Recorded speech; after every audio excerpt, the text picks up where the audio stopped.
Hello guys नमस्कार। म आज यहाँहरूलाई पोको M3 कसरी डिएसेम्बल एन्ड रिएसेम्बल गर्ने भन्ने कुरा देखाउँदैछु। कृपया भिडियो अन्तिमसम्म हेर्नुहोला। फर्स्टमा सिम रिमुभ पिनले सिम होल्डरलाई बिस्तारै झिकौँ।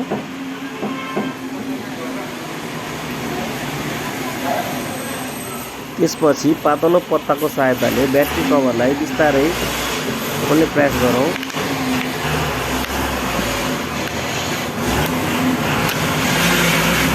यसमा साइड फिङ्गर हुने भएकोले सानो मिस्टेकले पनि फिङ्गर पत्ता छिन्न सक्छ। त्यही कारणले एकदमै हतार नगरिकन आरामसँग बिस्तारै खोल्नुपर्ने हुन्छ।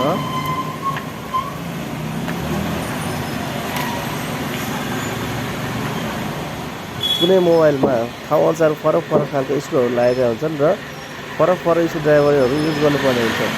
तर यो मोडलमा एउटा स्क्रुड्राइभरले सबै स्क्रुहरू हामी खोल्न सक्छौँ।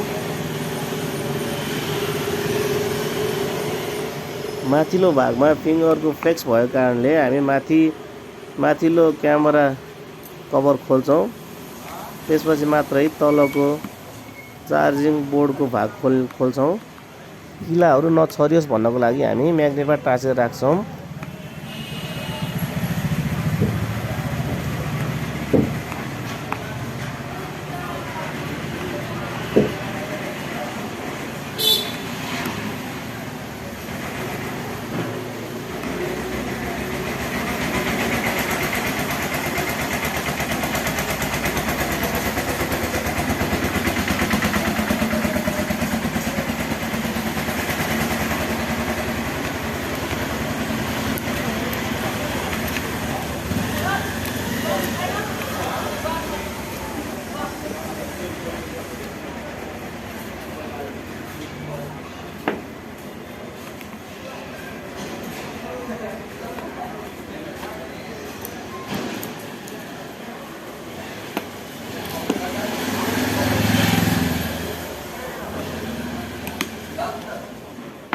स्क्रु अझै बाँकी रहेछ।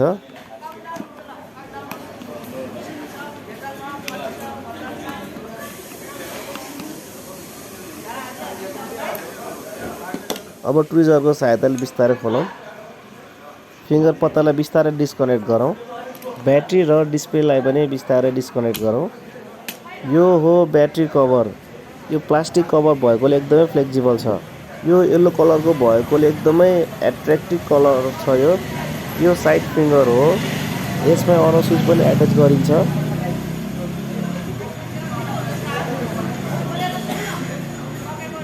यो क्यामेरा कभर हो। यसलाई क्यामेरा लेन्स पनि भनिन्छ।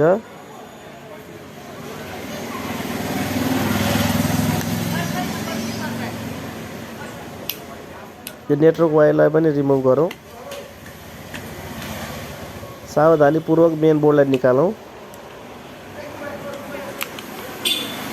यो चाहिँ मेन बोर्ड हो। मोबाइलको सबै काम यहीँबाट हुने गर्छ। यो 3वटा ब्याक क्यामेरा हो। छेउछेउका 2वटा क्यामेरा 2 मेगापिक्सलका हुन्छन्। बिचको मेन क्यामेरा 48 मेगापिक्सलको हुन्छ। फ्रन्ट क्यामेरा सिङ्गल हुन्छ। यो 8 मेगापिक्सलको हुन्छ। यो सिम एन्ड मेमोरी होल्डर हो।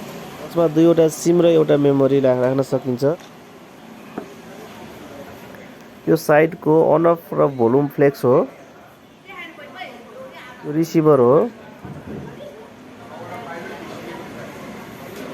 यो नेटवर्क वायर हो। Display flex. यो ब्याट्री फ्लेक्स हो। यो ब्याट्री 6000 mAh हुन्छ। अब तलको सब पिसिबीको भाग खोलौँ।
यसमा मेन स्पिकर एट्याच गरिएको हुन्छ।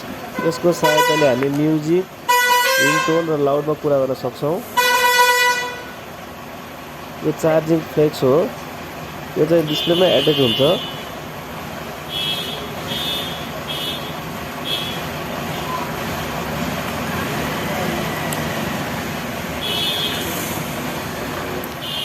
सब पिसिबी हो। मोबाइलमा सामान खासै केही नदेखिने भए पनि यसबाट धेरै कामहरू हुन्छन्। मसिना सामानहरू धेरै हुन्छन् यसमा।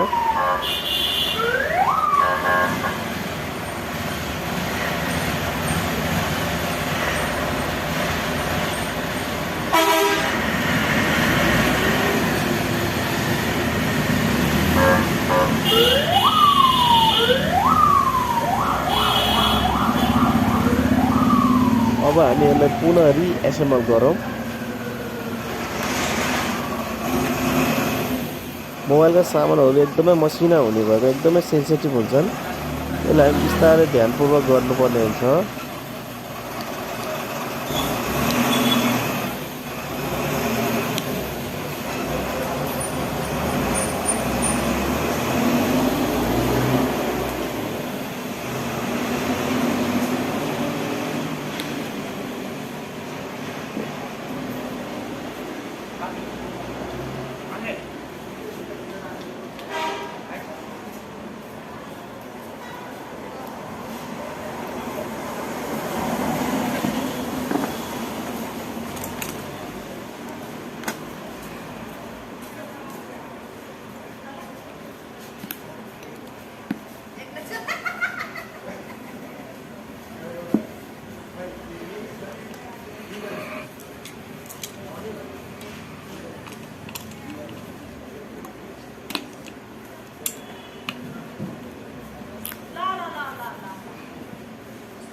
सबै सामानहरूलाई ध्यानपूर्वक कनेक्सन गरौँ।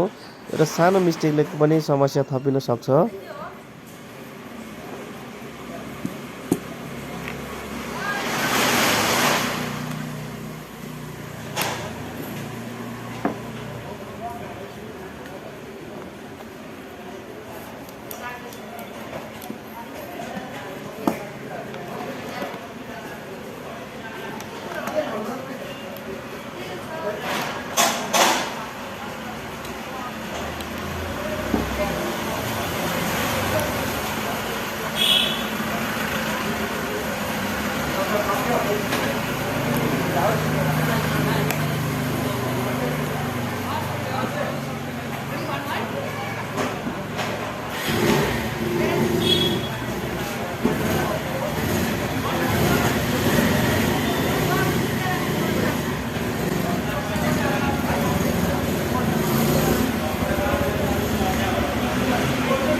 मोबाइल तयार भयो। अब सिम होल्डर राखौं र पावर बटन प्रेस गरौं।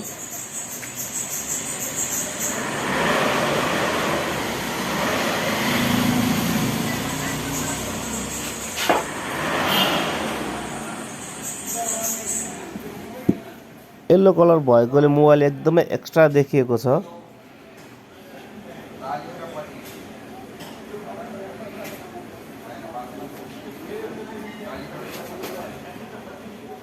बधाई छ मलाई मोबाइल सफलतापूर्वक अन भएकोमा। भिडियो अन्तिमसम्म हेरिदिनु भएकोमा धेरै धेरै धन्यवाद।